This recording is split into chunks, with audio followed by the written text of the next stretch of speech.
15 Silverado. Came out this morning after remote starting it, and it was running fine. Got in it, drove it, pulled out of my driveway, and all kinds of messages popped up. StabiliTrak, service trailer brake, four-wheel drive, power steering limited, drive with care, all that stuff. Everything came up. Then the truck almost wanted to shut off. The gauges were all showing 0, and power steering was totally gone. It was almost impossible to steer. Pulled it back in my driveway, shut it off, grabbed my other car, went and did what I needed to do. When I came back, this is what was happening. Popped the key in. Everything looks good, right? Electronics are all on. I can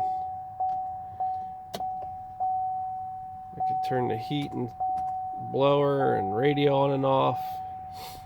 Here's all my power steering, drive with care, door open, hood open, which it is, StabiliTrak, four-wheel drive, driver's window, trailer brake, steering assist reduced, low fuel level, which it's not, and you can see the gauge is reading 0. I put a brand new battery in it just now.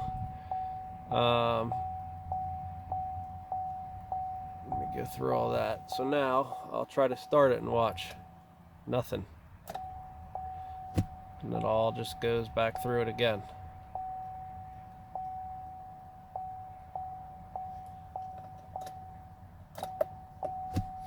It's almost like the computer's not getting ground or 12 volts, or ECM is sometimes something's not right. I throw my code reader on it, and it says it can't communicate.